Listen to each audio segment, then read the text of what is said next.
Então, hoje a palestra se chama Objetivos e Resultados da Prática do Raja Yoga. E eu não vou falar sobre os benefícios e resultados da meditação ou das asanas, que são as posturas do yoga que se pratica na academia, porque os neurocientistas já estão falando muito bem, principalmente dos resultados da prática da meditação.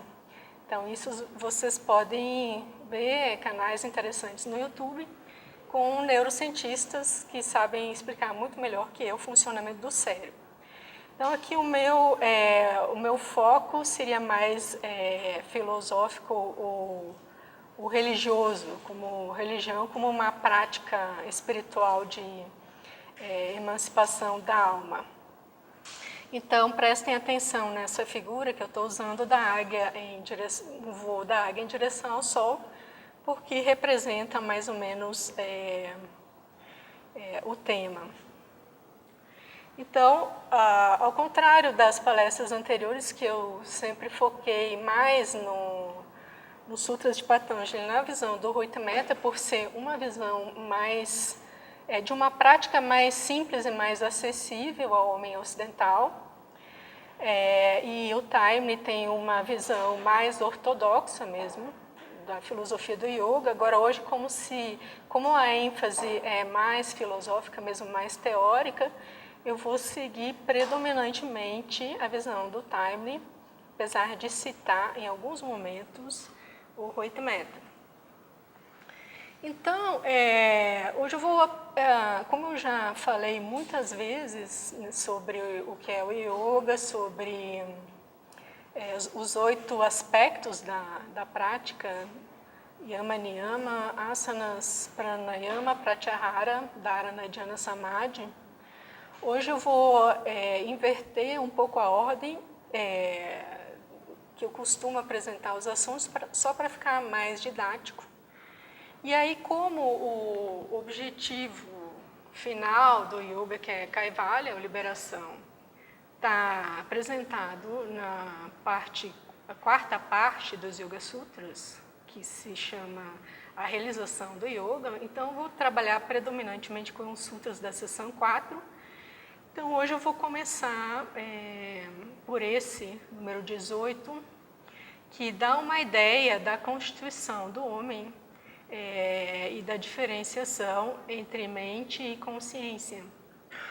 Então, o Sutra fala que as modificações da mente são sempre conhecidas por seu dono em razão da imutabilidade do Purusha. Purusha é o dono.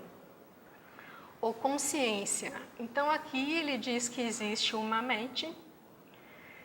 Claro que ele diz isso no livro inteiro, né? Mas está muito claro nesse sutra que existe uma mente e existe um proprietário da mente, que é o espírito, né? Na terminologia do yoga Purusha, mas no Vedanta se poderia chamar de Atma. E então o Taimni tem uma visão assim muito didática de que a mente é um veículo da consciência, que ele representa, né, essa visão didática dele, por um globo que circunda uma lâmpada, que eu vou mostrar um pouquinho mais adiante.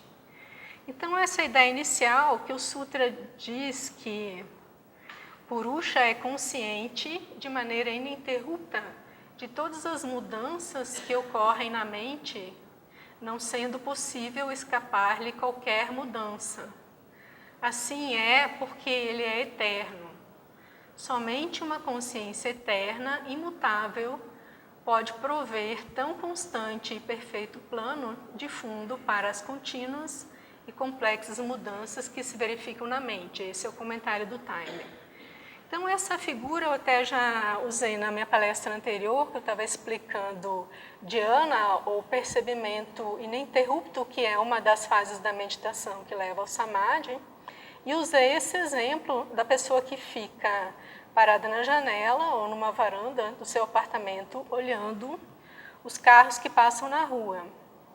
Então, a própria possibilidade de você contar os carros que passam ali na rua indica que você é permanente ali em relação àqueles carros que estão passando.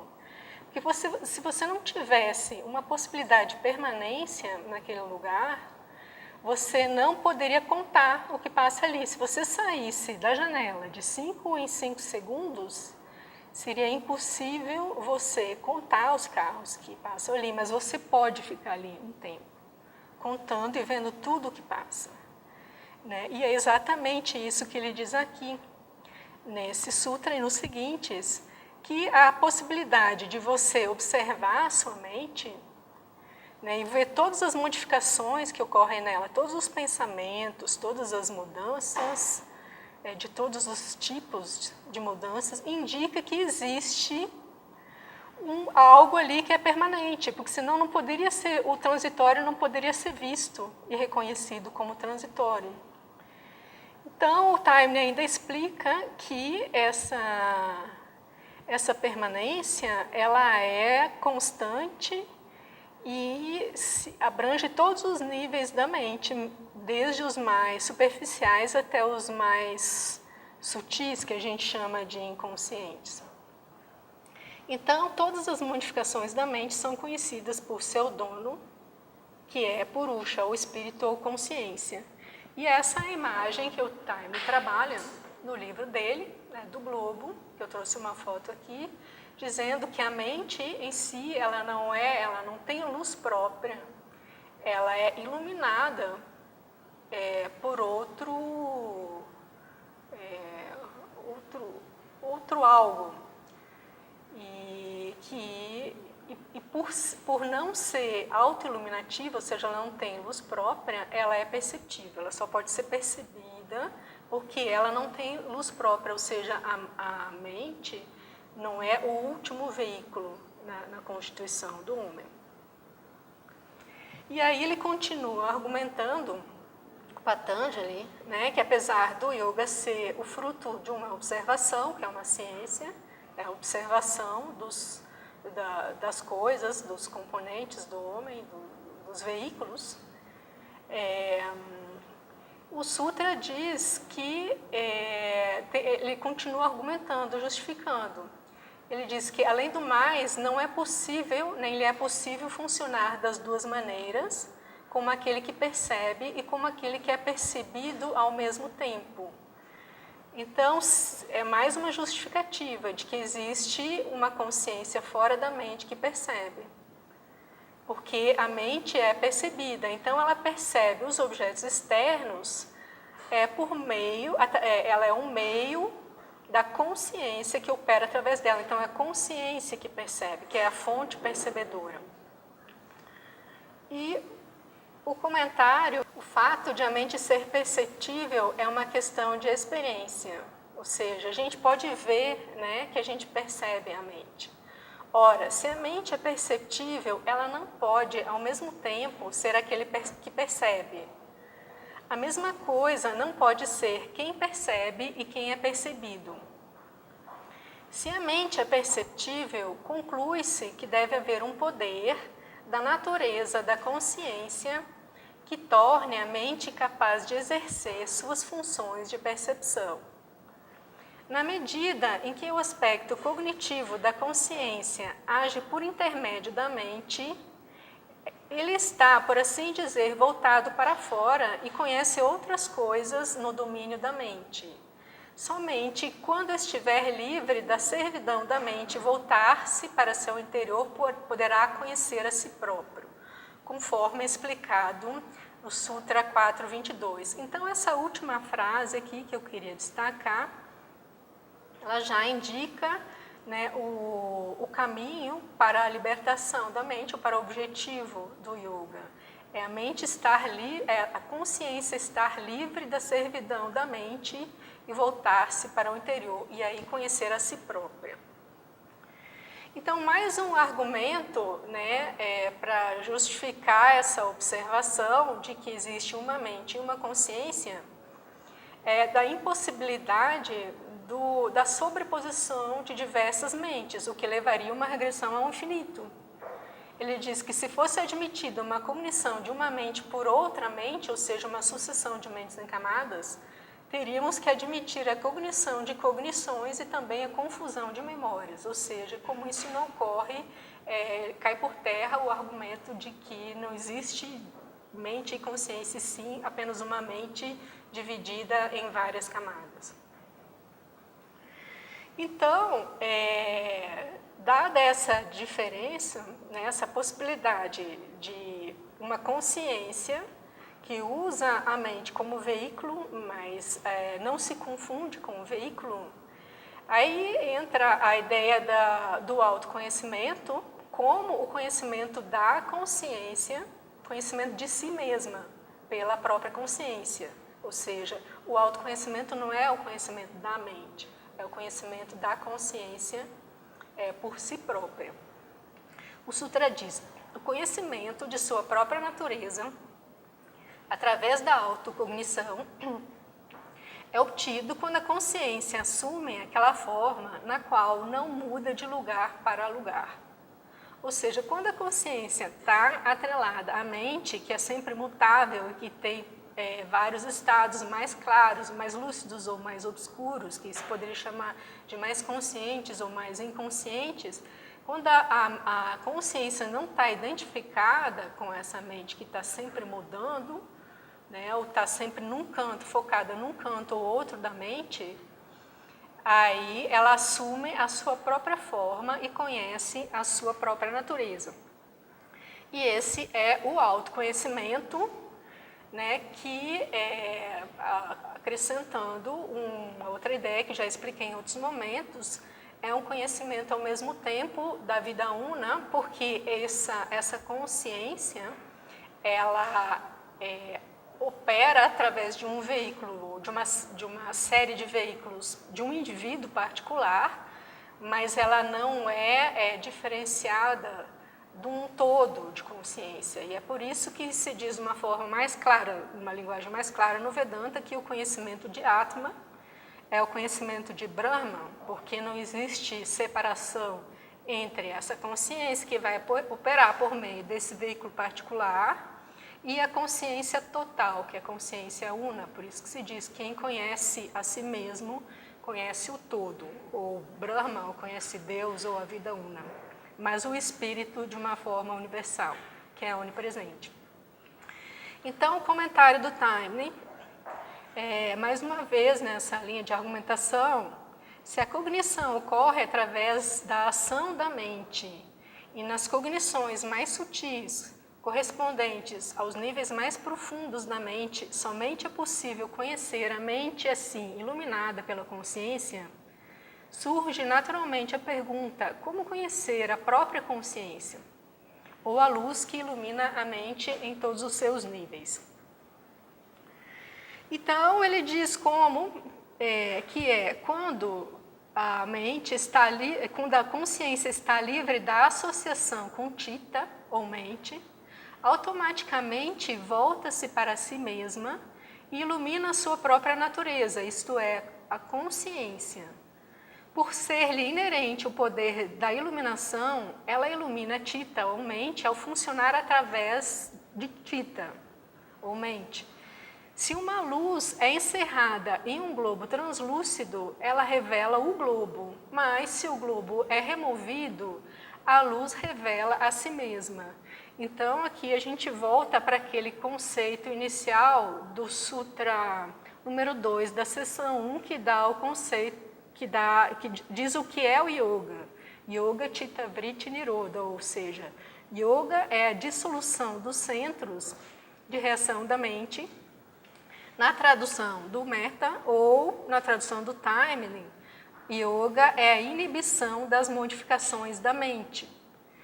Então, voltando um pouco, ele diz: se o globo é removido, a luz revela a si mesma. Então, em outros momentos, ele faz a analogia desse globo com um tanque de água que, quando está sujo e está em movimento, ele não deixa uma luz de uma lâmpada que estaria ali no meio transparecer, e sim ele projeta sombras e formas. Então, o processo do yoga seria a remoção, a inibição das modificações, ou seja, seria parar essa movimentação e limpar.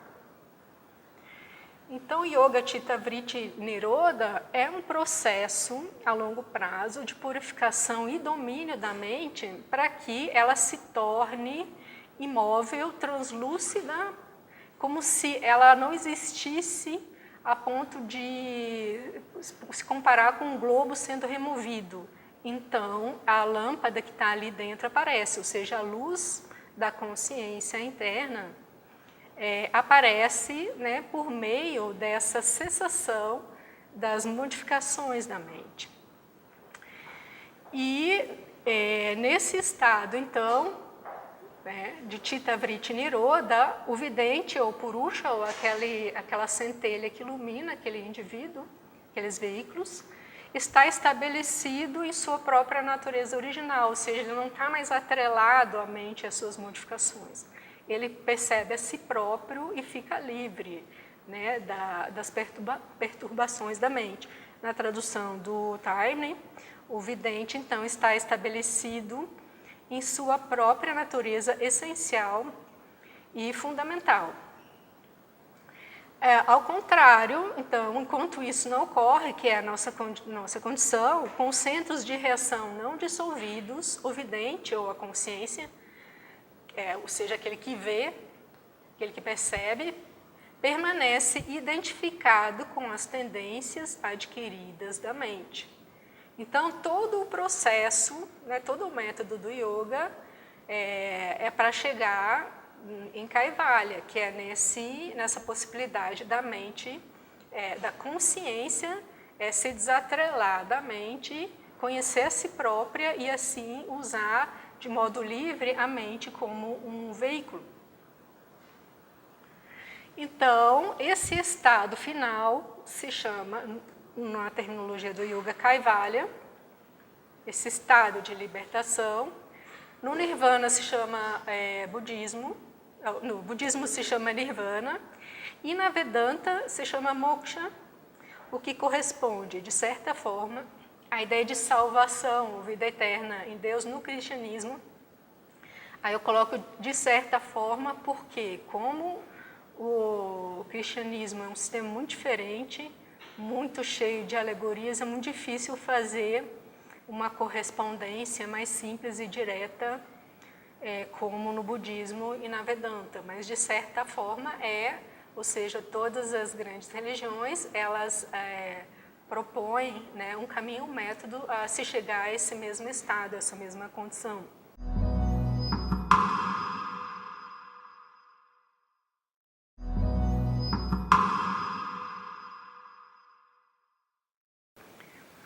Então, o Sutra 34 da seção 4 dá o conceito de Kaivalya, que é o estado de liberdade absoluta.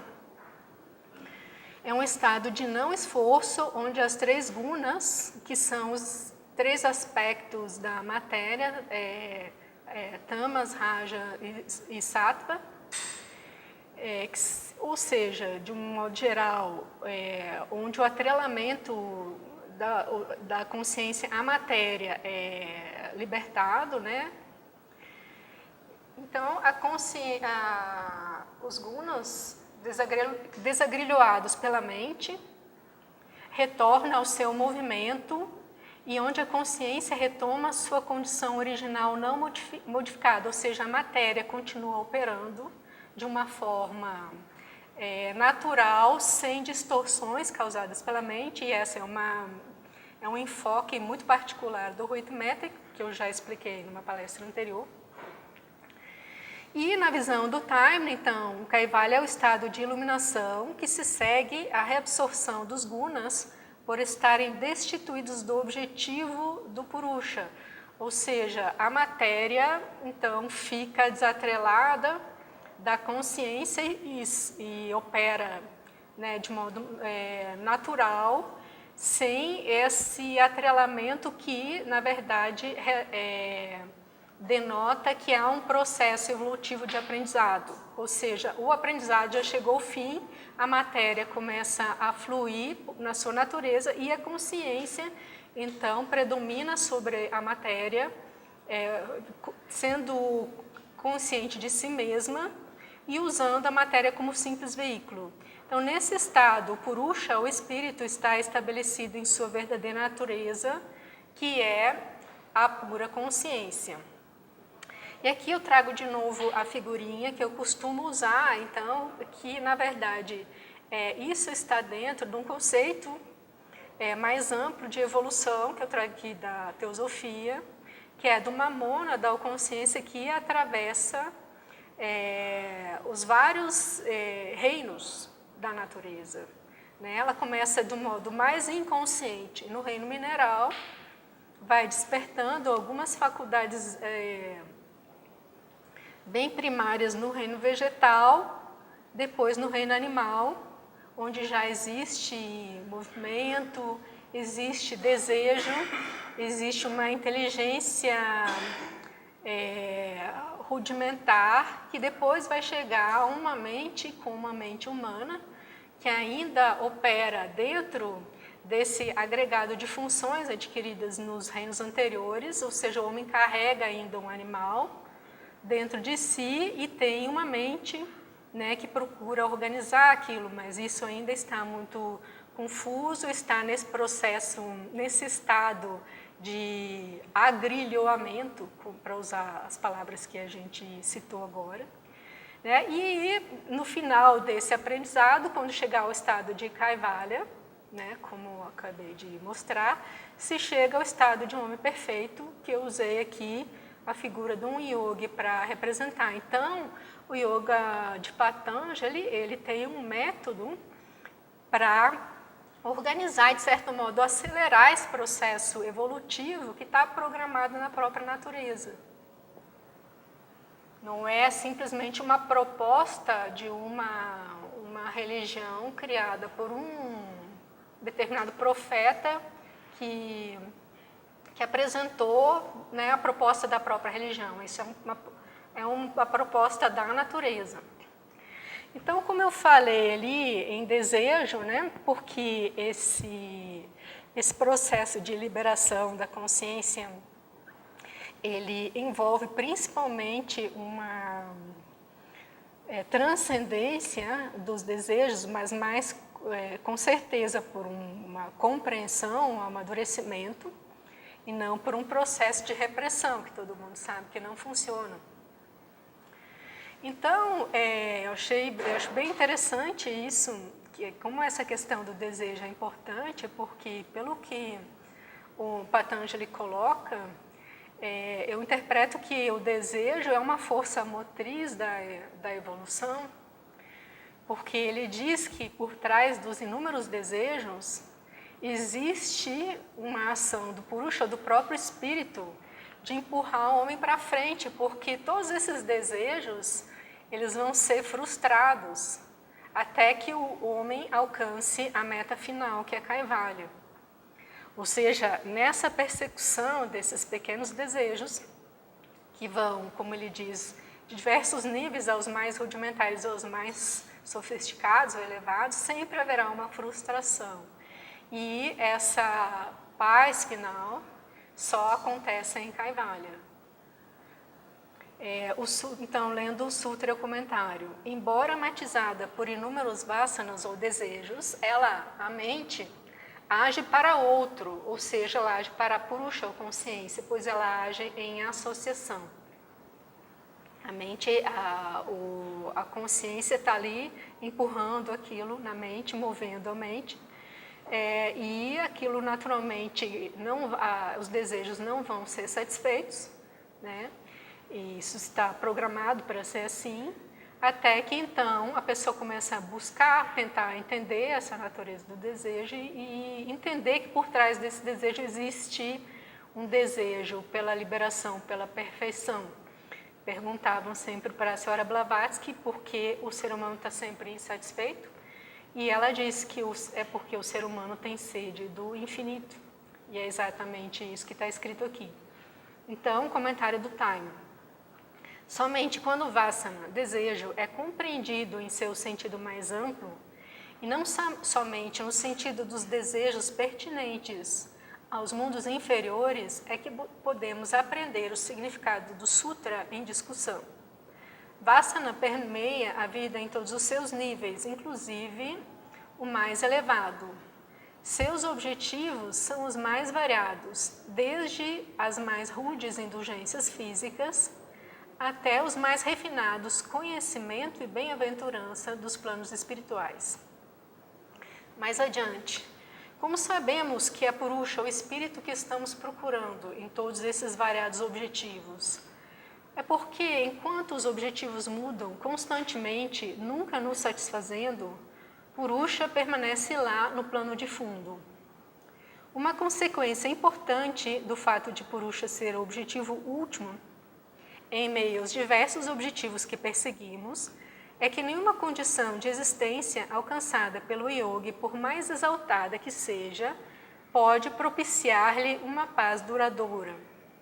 A ânsia divina dentro dele, mais cedo ou mais tarde, afirmar-se-á, tornando-se um insatisfeito pela condição alcançada, até que ele tenha encontrado o Purusha na autorrealização. Então, tendo os 3 gunas cumprido o seu objetivo, ou seja, tendo a matéria, a vida na matéria cumprindo o seu objetivo, né, quando essa consciência já conheceu a si própria e já se desagrilhou dos seus veículos e os usa, né, com maestria, então o processo de mudanças chega a um fim.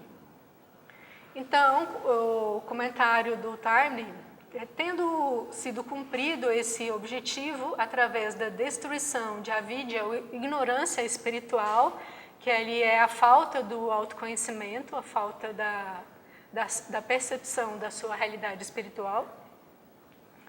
Então, com a destruição de avidya e da conquista de Kaivalya, que é essa liberação final, esse autoconhecimento, a compulsória associação de Purusha e Prakriti, ou seja, do espírito com a matéria, dissolve-se natural e automaticamente, e com essa dissolução chegam a um fim as transformações dos gunas, ou seja, todos aqueles processos materiais necessários à evolução.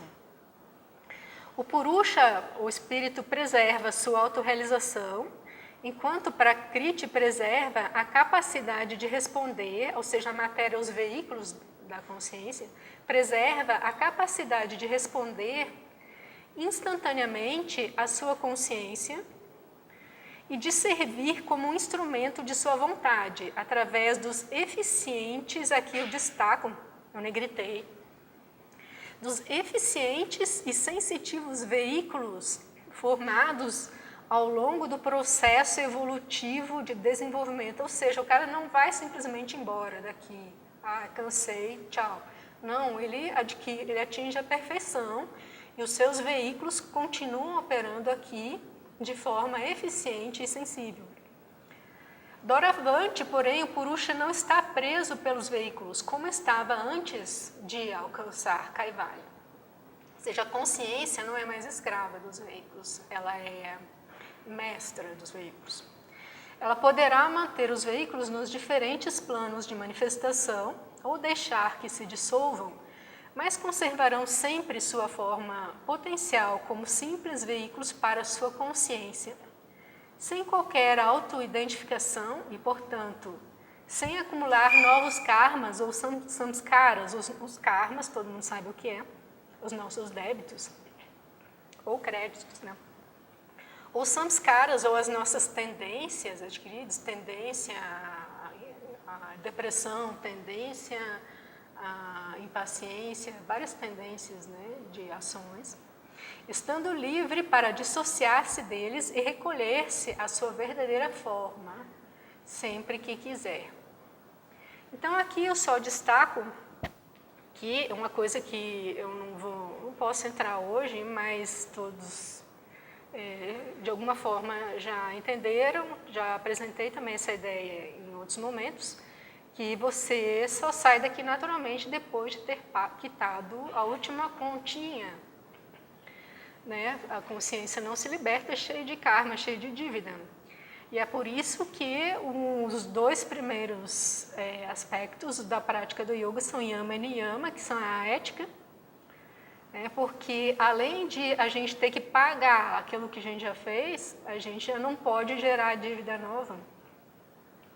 E então, isso não é um passo a ser cumprido e transcendido. Isso a ética vai até esse estado final de liberação, porque aqui ele diz que só a partir desse estado de Kaivalya que a consciência não acumula novos karmas. Até então, você pode acumular novos karmas, novas tendências e cair. Por isso que existem seres nascendo da evolução que chegam em estados altos e caem, porque num erro de vigilância, a pessoa cria karmas e samskaras e afunda. Então, uma observação que eu achei interessante a respeito da natureza, então, do Jivanmukta, do homem livre, da consciência livre, do Nirvana, é que não existe aniquilação. Seria um absurdo, depois desse longo processo de evolução, falar em aniquilação, a pessoa deixa de existir. Não pode existir aniquilação do ego ou do falso eu.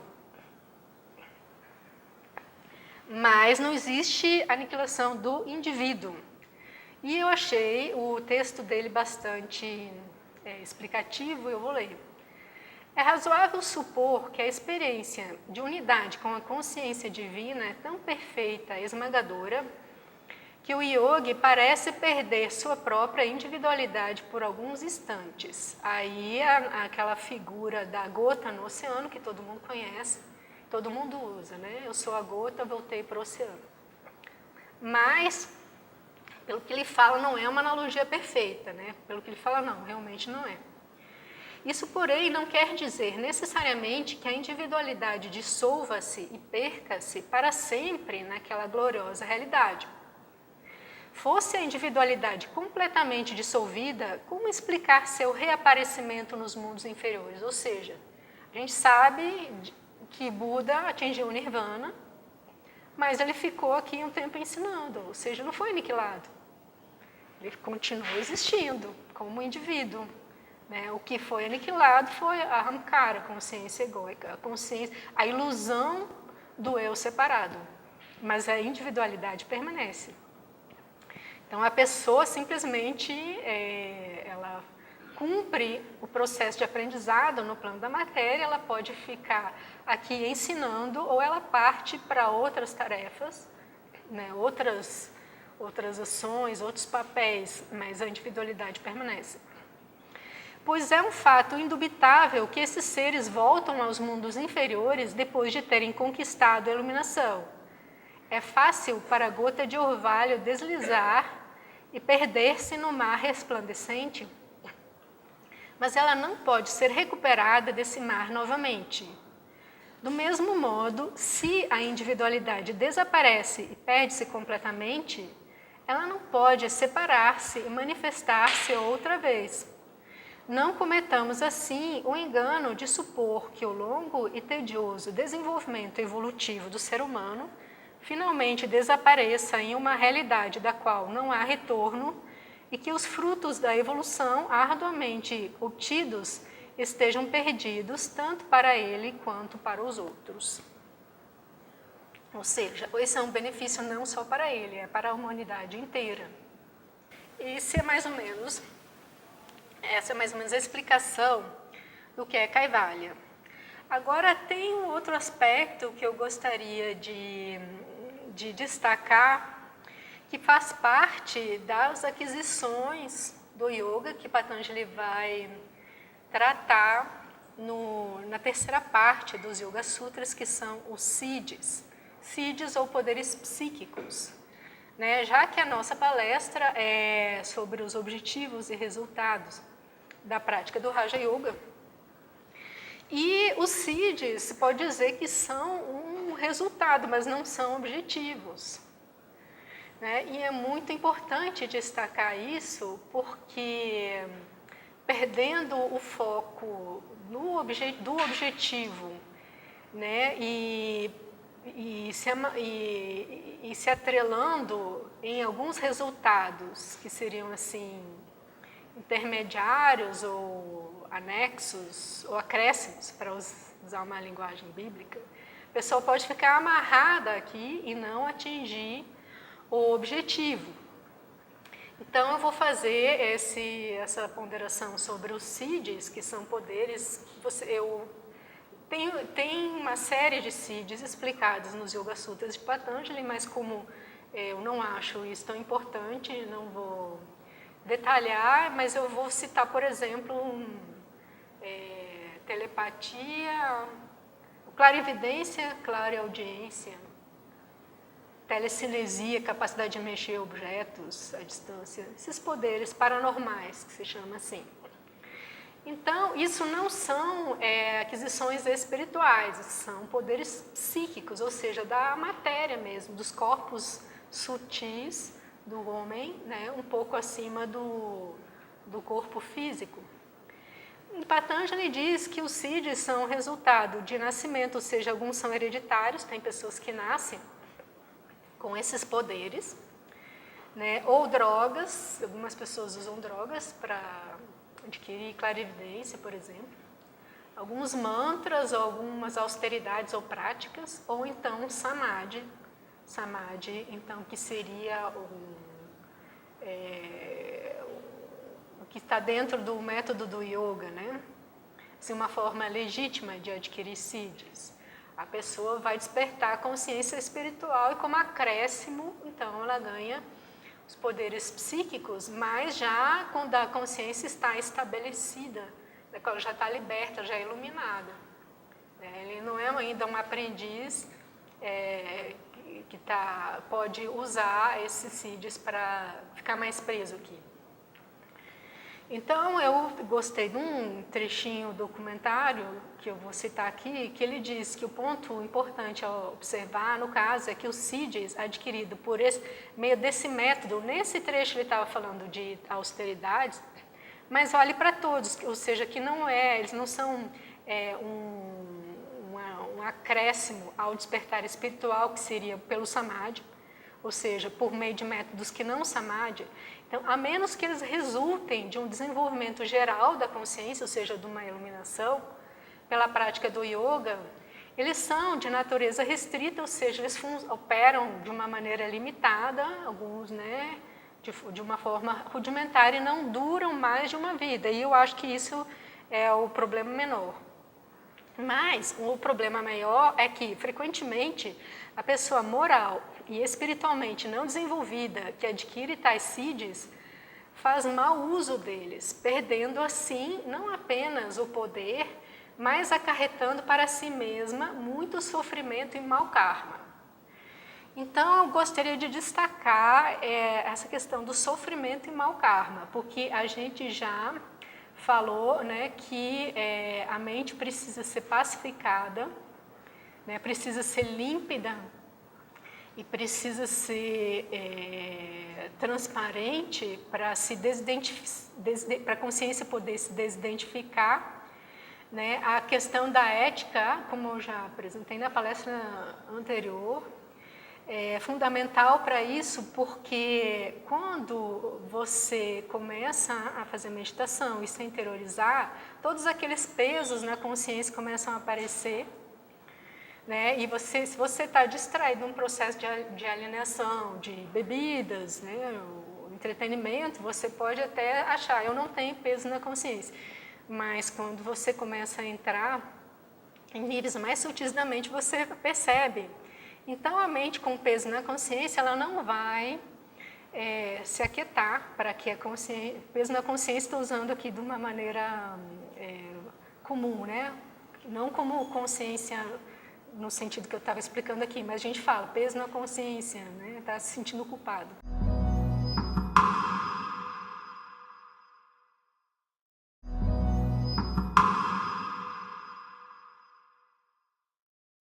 Então, a mente que tem essas culpas, ela não tem esse caráter cristalino e límpido para ocorrer esse processo da libertação da consciência, né, ela vai ter perturbações. Isso o Time deixa muito bem claro quando ele fala, né, de Yama e Niyama. E além disso, ainda tem a questão do mau karma, que você acumula, né, quando você age mal, então você tem mais dívida, vai ficar mais amarrado aqui, com mais problema para resolver. Então, vocês pensem bem, a gente já tem essa dificuldade, né, de enfrentar essa situação, simplesmente com os poderes normais que a gente tem, que são o poder de falar e o poder de agir, né, é muito difícil. Não errar. Agora, imagina se você ainda tem um poder extrasensorial, que você vai usar aquilo para não errar. Então, se vocês veem o caso de algumas pessoas que têm poderes paranormais de nascimento, é muito comum ver que aquela pessoa é uma pessoa simples, humilde, pobre, ela só usa aquilo para ajudar os outros. Ela não usa para ganhar dinheiro, ficar famosa, para se dar bem. Porque ela tem alguma sabedoria que indica que aquilo é só... Ela tem aquilo, mas se ela usar aquilo de um modo totalmente altruísta, aquilo não vai acarretar esses problemas, né, de mais sofrimento e de mau karma. Então, além disso, eu queria ainda destacar o outro sofrimento, o sofrimento mental, de ter esse tipo de faculdades, por exemplo, de clarividência ou clareaudiência, pessoa que ouve coisas. Quando esses poderes despertam na pessoa que não tem condições de administrar isso, é muito comum a pessoa parar no psiquiátrico. Ela começa a ouvir vozes, né, que mistura, existe um certo CID ali, tem uma certa clareaudiência real, mas aquilo gera uma perturbação na mente, ela não consegue mais distinguir aquilo que é delírio dela ou aquilo que ela realmente está ouvindo, né, por esse outro meio. Então, é muito comum, né, esse tipo de coisa parar no consultório do psiquiatra e causa sofrimentos terríveis para as pessoas. Então, todos os yogis sérios recomendam que você não procure despertar esses poderes, que eles, antes de você atingir a iluminação, eles vão atrapalhar. Né? Como eu falei, algumas pessoas têm isso por natureza, mas elas conseguem equilibrar aquilo, né, e fazer um uso com sabedoria. Mas, se você não tem, não desperte, não procure despertar, não procure isso, né? Mesmo que você não vá usar, mesmo que você não tenha uma intenção deliberada, você não vai usar aquilo para espionar os outros, você já tem essa condição ética. Mas aparecem tentações. Eu lembro de mim, um dia, alguns anos, fui dormir para fazer uma prova de concurso no dia seguinte, e parou um sujeito embaixo do meu prédio com um pagode no último volume, à meia-noite. E eu pensei, puxa, ainda bem que eu não tenho CIDs, porque no mínimo eu teria fundido esse aparelho de som. Né? E eu não me considero uma pessoa que age mal deliberadamente, mas a gente tem desafios, dificuldades, a gente tem sofrimentos e quer se livrar dos sofrimentos. Né? Faz 3 anos que eu espero uma certidão do INSS, por exemplo. Quem não tem esses problemas? Então, a tentação de você, se você tem CIDs, usar isso, né, é grande, é mais um problema lidar com isso. Então, realmente não é uma coisa recomendável, absolutamente. Então, ainda eu gostaria de fazer mais uma observação a respeito do que é Kaivalya, ou transcendência, né? Já que a gente falou assim, se libertar da matéria. Porque existe, assim, uma certa distorção na consciência popular que eu vejo do que é transcendência. Eu estou cansada desse mundo material, capitalista, eu vou embora daqui, vulgarmente se chama chutar o pau da barraca. Então, eu trouxe aqui 2 figuras assim, de contraste gritante, que é a figura do Yogananda, que é um yogi que todo mundo conhece, um ser que se iluminou, ele construiu uma grande instituição, muito eficiente chamada Self-Realization Fellowship. É um grande trabalho de muita eficiência. E não, naturalmente, para se beneficiar, ele fez isso para ajudar. Pode dizer, é um ser que atingiu o estado de transcendência, mas isso não significa que ele chutou o pau da barraca, ele trabalhou muito. Há N exemplos, né, de pessoas que atingiram altos estados de realização e trabalharam muito e muito bem. O contrário dessa figurinha aqui do desenho, né, que ele está mais atrelado do que nunca na matéria, porque ele está amarrado aqui à preguiça, ao torpor e à negligência. O sujeito deitado na cama deve ter tomado todas no dia anterior, olha a bagunça do quarto dele e talvez da vida dele. Então, isso não é transcendência abandonar, isso não é desapego.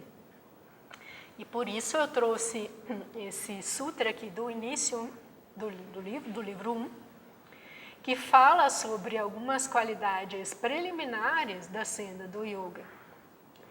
Então, no caso dos verdadeiros yogis, que ele diz que os outros que ele está comparando com os falsos yogis, no caso dos verdadeiros yogis, a fé, não no sentido de crença cega, mas de convicção no caminho, a energia, a memória e a grande inteligência precedem e são necessários para o samadhi. Ou seja, precisa ter muita energia, tem que ter inteligência, memória, tem que ter muita força. E, por oposição, doença, languidez, dúvida, negligência e preguiça, né? Isso aqui, as duas palavras ilustram essa figurinha anterior. Negligência e preguiça, mundanalidade, ilusão, não conquista de um estágio, ou seja, não atingir algum estágio preliminar que está proposto nos Yoga Sutras, instabilidade, no caso, instabilidade mental, emocional, da prática mesmo. Então, esses 9 fatores, as 9 características causam a distração da mente e são os obstáculos à orientação da consciência para o interior. E os sintomas, então, da mente que está nesse estado, dominado por distrações, são dor mental, dor psicológica, o desespero, nervosismo e respiração difícil. São sintomas de uma condição mental dominada por distrações. Então, exatamente isso contrasta com aquele estado que eu destaquei anteriormente, que o Taimni comentou, que a consciência liberta, então usa os veículos eficientes, né, e sensíveis, né, como seus instrumentos para executar a sua obra, aí, que já faz parte do plano divino. Não existe mais uma vontade pessoal egóica, mas uma harmonia com o plano divino, e usa isso para executar o seu trabalho, né, sem perder a sua liberdade, seu estado de bem-aventurança, que é o estado da consciência livre, que Sat-Chit-Ananda é ser, existência na realidade do ser, consciência e bem-aventurança, mantendo de modo permanente essa condição, a consciência então opera através dos veículos eficientes no mundo. Então, para finalizar, eu ainda gostaria de destacar essa questão do dever, né, e desse propósito que permanece na senda do yoga, consciência do dever, e até o Jivan Mukta, que vai ser um cooperador, continua sendo um cooperador do plano divino, ou da natureza. Só para destacar que Kaivalya, ou a libertação, não é uma meta egoísta, tipo, o último que ir embora desse inferninhos apague a luz, né? Não é uma fuga, processo de se libertar. Muito pelo contrário, ali, com a consciência liberta e se auto-percebendo como una, com toda a vida, ela é mais responsável ainda com todos, porque ela sabe que ela não tem uma existência individual, ela é una com todos os outros seres. Então, o senso de dever e de responsabilidade permanece, não é uma fuga. né, de um estado de sofrimento, porque isso, uma intenção de fuga, seria nada mais do que um egoísmo em outra forma. Então, para finalizar essa ideia, eu trago aqui uma citação de um yogi, que eu achei muito bonito, Swami Shivananda. Eu vou ler 2 trechos que ele fala sobre o dever e as obrigações. Aspectos do dever. Da mesma forma, quando analisamos o que devemos ou não fazer pelas pessoas com que vivemos, não podemos pensar nos diferentes habitantes de seus diversos corpos, porque não fazemos deles nenhuma ideia. Só nos apercebemos dos corpos físicos e mentais de nossos semelhantes. Enquanto uma pessoa refrear-se de causar sofrimento físico a outro ser e também de perturbar-lhe a mente, pode-se considerar que ela está cumprindo parte do seu dever. Este é um aspecto negativo do dever para com os outros, mas há também um aspecto positivo. Deve-se fazer todo o possível para proporcionar felicidade aos outros, consolar os aflitos e socorrer os enfermos, etc., constituem alguns aspectos positivos do nosso dever. Agora, podemos nos perguntar, por que devemos ajudar nossos irmãos? A resposta é que já recebemos ajuda de muitos desde a nossa infância e, pelo menos em reconhecimento a esses favores, devemos retribuir ajudando-os tanto quanto pudermos. Obrigações. Por exemplo, quando uma pessoa era criancinha, foi negligenciada por seus pais. Na sua dependência de criança, se tivesse sido negligenciada pela mãe e pelas outras pessoas, certamente não teria vivido para tornar-se adulto. Essa obrigação contraída é uma dívida que terá de ser resgatada. Em outras palavras, não existe ser humano que não esteja sob a obrigação para com outrem por qualquer coisa, de uma forma ou de outra. Além da ajuda que recebemos dos outros seres humanos, há aquela que recebemos da própria natureza. Agora ele vai falar da natureza. As chuvas periódicas são responsáveis pelo crescimento das lavouras. Nas Escrituras, fala-se dos devas, ou deuses que são responsáveis pelos bens conferidos ao homem na forma de chuva, etc. Portanto, diz a Bhagavad Gita que aquele que não cumprir suas obrigações para com os devas, aí seria a natureza, e viver só para si é como um ladrão, porque recebe algo sem nada retribuir. Então, essa ideia, né, daquilo que nós temos que ter a consciência, até a meta final, de que recebemos tudo, né, todos os nossos veículos não são nossos, são matéria emprestada. Nós temos a ajuda dos outros, né, o tempo inteiro. Né, por mais que você pague por um serviço, a pessoa está prestando um serviço e nós também fazemos assim, então somos interdependentes uns dos outros. Né, e essa é a consciência que deve imperar desde o início, né, dessa senda, dessa busca, desse aceleramento da evolução, e naturalmente vai ser mais clara e espontânea na consciência de um iluminado, né, porque sabe que ele é um com todos os outros. Então, encerro esse tema aqui de hoje, nesse momento. Obrigada.